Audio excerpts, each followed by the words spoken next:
हम बात करने जा रहे हैं स्टीफन हॉकिंग, जो कि एक प्रमुख भौतिक शास्त्री थे जिन्हें विकलांग वैज्ञानिक के नाम से भी जाना जाता था।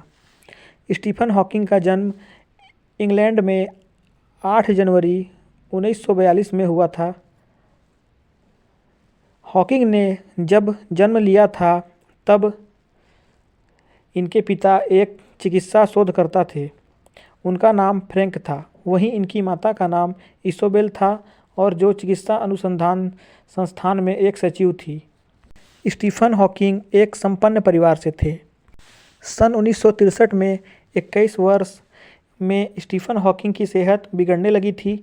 स्टीफन की बिगड़ती हालत देख उनके पिता उन्हें अस्पताल ले गए, जहां पर उनकी जांच की गई और जांच में पाया गया स्टीफन को एमियोट्रोफिक लेटरल स्क्लेरोसिस ALS नामक बीमारी है। इस बीमारी के कारण शरीर के हिस्से धीरे धीरे कार्य करना बंद कर देते हैं और इस बीमारी का कोई भी इलाज नहीं है। उस वक्त स्टीफन कैम्ब्रिज विश्वविद्यालय से अपनी पढ़ाई कर रहे थे, लेकिन उन्होंने अपनी इस बीमारी को अपने सपनों के बीच नहीं आने दिया। बीमार होने के बावजूद भी उन्होंने अपनी पढ़ाई को पूरा किया और सन 1965 में उन्होंने अपनी PhD की डिग्री हासिल की। PhD में इनके थीसिस का शीर्षक प्रॉपर्टीज ऑफ एक्सपांडिंग यूनिवर्स था।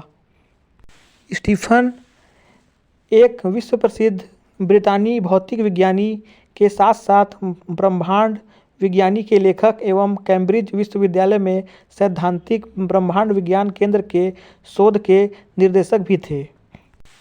जिस डॉक्टर ने इनकी बीमारी का पता लगाया था, उसने यह भी कहा था कि 3-4 साल बाद में इनकी मृत्यु भी हो जाएगी। जब अंतिम समय में लगभग सभी मांसपेशियों से इनका नियंत्रण खत्म हो चुका था और जब यह अपने गाल की मांसपेशियों के जरिए अपने चश्मे पर लगे सेंसर से कंप्यूटर को जोड़कर बातचीत किया करते थे। इस तरह से उन्होंने अपना जीवन यापन किया। हालात चाहे जैसे भी हों, पर वह निरंतर प्रगति की ओर बढ़ते रहे।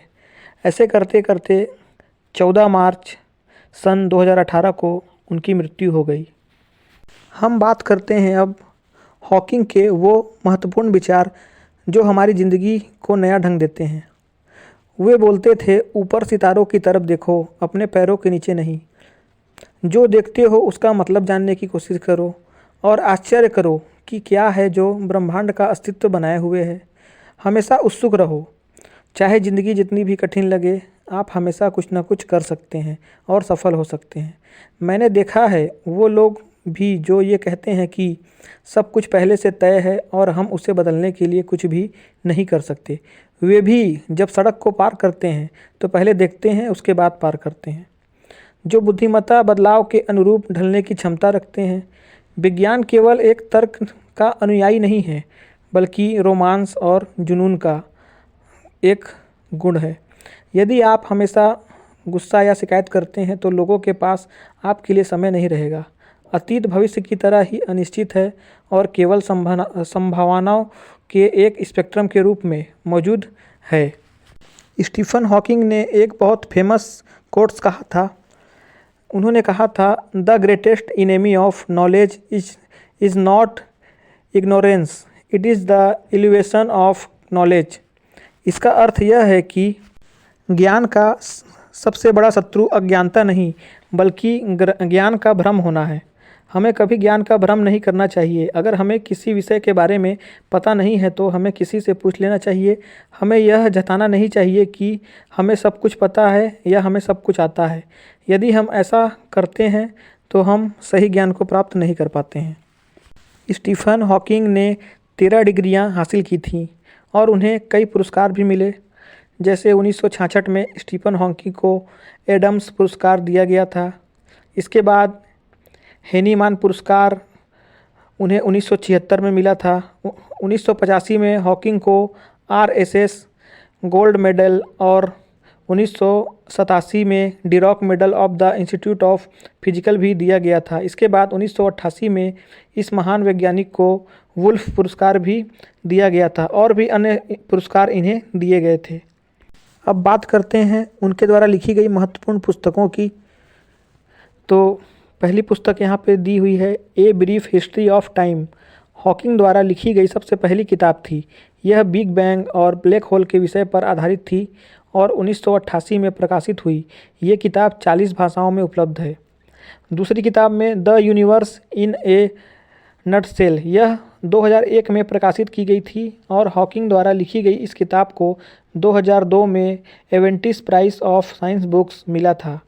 तीसरी द ग्रेट डिजाइन, यह 2010 में प्रकाशित हुई थी और इस किताब में भी अंतरिक्ष से जुड़ी जानकारी दी गई थी। ये काफ़ी सफल किताब साबित हुई थी। चौथी ब्लैक होल और बेबी यूनिवर्स, यह 1993 में आई थी और इस पुस्तक में हॉकिंग द्वारा ब्लैक होल से संबंधित लिखे गए निबंधों और व्याख्यानों का जिक्र किया गया था। इसके बाद भी हॉकिंग नहीं रुके। उन्होंने 2011 में हॉकिंग ने बच्चों के लिए जॉर्ज और द बिग बैग एक पुस्तक और लिखी। वे कहते थे, मुझे सबसे ज़्यादा खुशी इस बात की है कि मैंने ब्रह्मांड को समझने में अपनी भूमिका निभाई, इसके रहस्य लोगों के सामने खोले और इस पर किए गए शोध में अपना योगदान दिया। मुझे गर्व होता है जब लोगों की भीड़ मेरे काम को जानना चाहती है। मुझे हमेशा यह गर्व रहेगा कि मैंने ब्रह्मांड को जानने में एक महत्वपूर्ण भूमिका निभाई। विज्ञान के क्षेत्र में कई नई खोजें की और लोग मेरे इसी योगदान की प्रशंसा करते हैं। तो ये थे हमारे प्रसिद्ध वैज्ञानिक स्टीफन हॉकिंग, जिनका सिर्फ और सिर्फ दिमाग को छोड़कर बाकी पूरा शरीर काम करना बंद कर दिया था। फिर भी उन्होंने हार नहीं माना और निरंतर अपनी मंजिल की ओर बढ़ते रहे और कई आविष्कार किए, कई योगदान दिए। धन्यवाद।